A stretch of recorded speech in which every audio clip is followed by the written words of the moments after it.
Good morning. Today I'm going to be field testing my wilderness gear to see what works and what doesn't. Let's get right into it.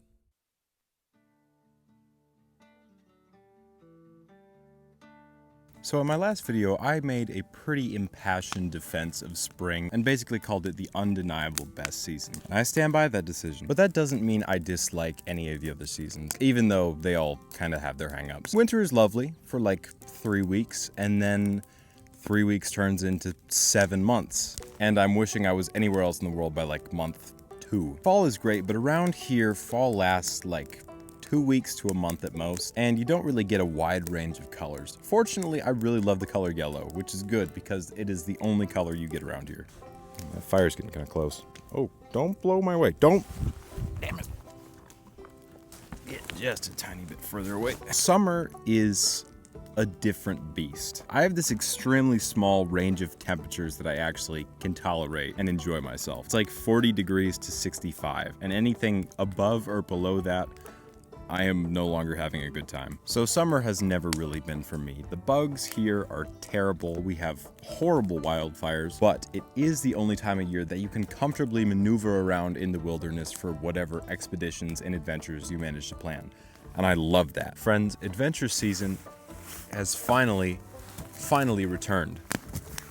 And after the few mountains and camping trips I did last year, I'm more than ready to get back into it and outdo myself in every possible way. Bigger and more is the name of the game. And from the few adventures I managed to do last summer, I learned a lot about optimizing my kit and making everything as easy as possible. Looking at you, ancient Coleman stove I decided to walk like 10 miles with. It didn't even work. That was the biggest waste of time. So I decided that before the season actually fully starts, I would do a sort of day trip hike out into the middle of nowhere, not only to scout out some places that I want to check out later in the year, but also to test my kit and see what works and what doesn't before I do any larger expeditions. So before I get out and do that, let me show you what I've got. The pack I've settled on is fairly minimal, but after the complete mess that was last year's gear selections, I think this one is a lot more streamlined. For shelter, I've got a cheap trekking pole tent, dehydrated meals that pack down really well, first aid kit, a collapsible cookware set for boiling water and making food, butane canister and burner for a compact camp stove, thoroughly broken and down sleeping bag, the ever-important bear spray, and one of the newer additions, a GPS for navigation that doubles as a satellite phone I can send texts or SOSs from in an emergency.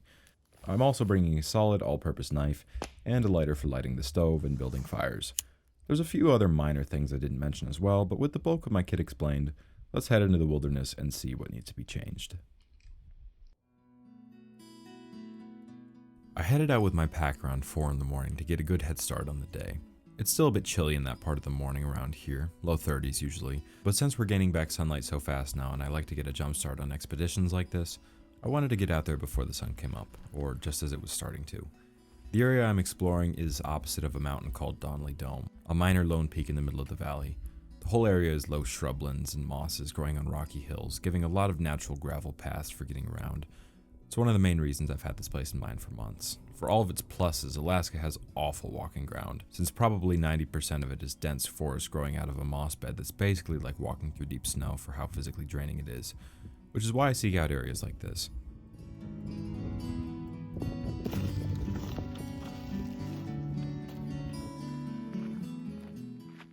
It took maybe an hour or so to navigate my way out to the first real obstacle of the day.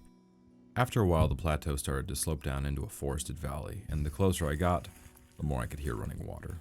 There was a small river running the length of the valley I was completely unaware of. But after walking the banks for another hour or so, I found a spot where there was a 2 or 3 foot ice sheet more than thick enough for me to get across, although I'm sure that won't be around much longer.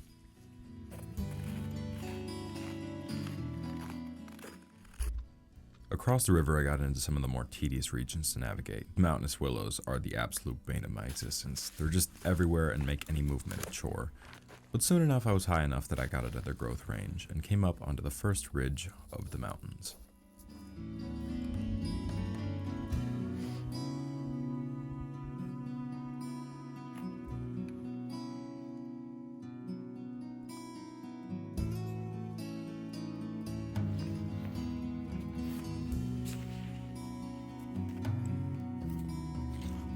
So, we have made it to the top of the ridge. Only took me a couple of hours. It felt like a lot longer than it was. I checked the GPS, and apparently it's only 2 miles from here back to the car, which you can just barely see, which is pretty cool. Overall, it was a fairly good trek. A lot of this shrubby stuff that is usually just the bane of my existence going up any mountain is fairly small and not the giant impassable wreck that it usually is. But I have been up since about 11 o'clock last night, and it's coming up on 11 o'clock in the morning now. So I think I'm going to set up camp, take a quick midday nap, and then I'm going to get up to those mountains over there because that looks like a lot of fun. So let's go do that. This was actually the first time I'd ever set up this tent. It was a little different, as I'd never tried a trekking pole tent before, but the design was fairly intuitive and it came together very quickly once I figured out how it was laid out.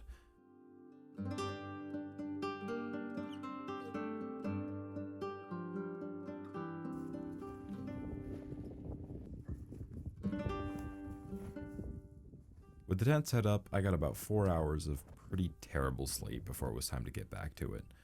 This trip served two purposes, to test the gear and to scout out a pathway out to the granites and the bigger mountains beyond them.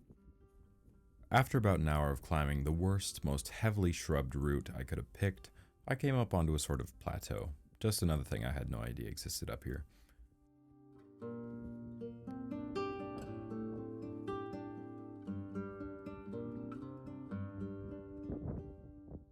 Of course, I had to stop for a minute to do some mountaintop shenanigans, but with that done, I headed down to the opposite side to do some scouting.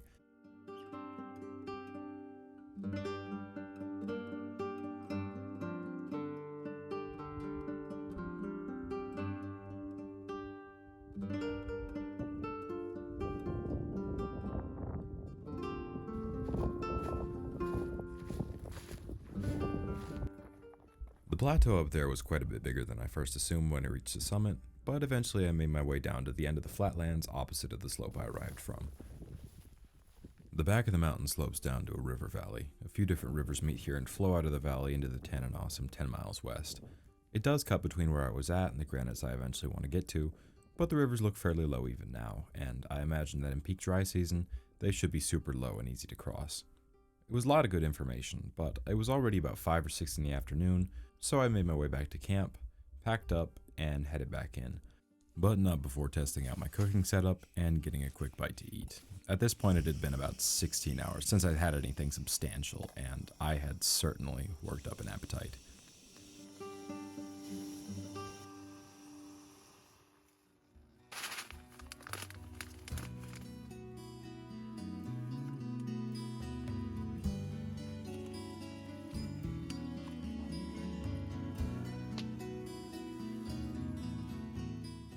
After a long, physically demanding 18-hour day, I made my way back to the car and headed home.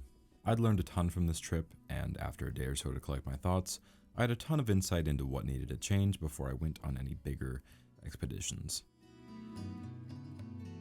Okay, first thing I want to talk about is this tent here. If you look at the footage, you'll probably notice it looks a bit looser than it should. That is because the vast majority of these stakes were not fully in the ground, because when you're so far up in the mountains, there's not much for soil. It's a lot more just bare rocks. So it's really difficult to find a good place to actually stake this in. Otherwise, it's a very, very nice tent. I mean, it's pretty standard tent material. The fact that you just need the trekking pole, once you know how to put it up, you can put it up in maybe 2 minutes, if that. It does not take long at all. Very good tent. I just don't think it's the best pick for mountaineering. I think a better tent for being up in the mountains would be one that has its own rigid structure instead of depending entirely on this, so that you don't rely on the stakes so much to actually create the space inside of it. All right, next thing I want to talk about is these things, or I think cookware is a strong word. I don't know if they were meant to be cooked in. Maybe they were just meant to be just like you cook in other things and then put the food you made in the other things in these to eat. But I mean, that kind of speaks for itself. You got a lot of discoloration going on. When I turned on the burner, I initially started trying to boil the water with this, but it warped so badly that I switched over to this one, which is a little more substantial. And I figured if one of them is actually meant for being over a fire and actually being cooked in, it would be this one. But this one also got pretty badly discolored. I mean, you get what you pay for. It was like $11 at Walmart, so I'm not all that peeved about it, but definitely something to switch out in the future. One more general thing I would like to look into is, I don't know if there's some ultralight version of hip waders out there, like a rain pant that's like goes over whatever you're wearing already. That would be very, very useful, because it's very often that I find myself going out into the middle of nowhere unexpectedly, having to find some way across a river. It happens a lot. Having some sort of light slip-on thing that you could put on just to get across those things would be really useful. If anyone knows anything like that, please throw it in the comments. And one more very minor thing before we get to the last big two, I think a beanie and gloves would be really nice in the mornings. It probably won't be too much of a problem later in the summer when the coldest temperature it's gonna get is like 55, if that.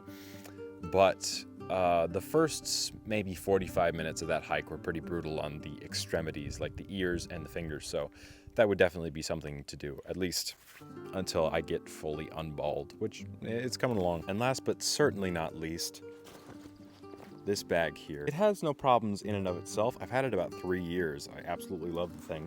The only damage it has is one of the pockets has a hole in it. The big problem is that there's simply not enough bag. You may have noticed that among all the things that I packed, one of them was not any extra clothes. That's because everything that I had in the pack to start out with took up 100% of the available space. There's just not enough room in there for anything more than a day trip. Especially with some of the longer trips I have lined up for the rest of the summer, it's probably not going to work. It's great for smaller outings, but for bigger expeditions, you're gonna need a lot more food, you're gonna need extra clothes, you're gonna need all sorts of other things, and there's just not enough space for it in that bag. And the very last thing I noticed, the biggest thing that probably needs to change, I am wildly out of shape. It really goes to show what 7 months of winter inactivity will do to a person. I've been eating terribly, I've been sleeping terribly, and that 8 miles that I hiked through the mountains was just about as much as I could handle. But the only cure for that is doing it more often, so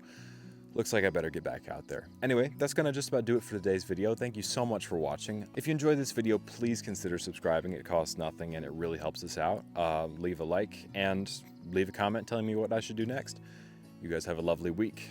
I'm Mick, and until next time, stay warm out there. You guys have a good day.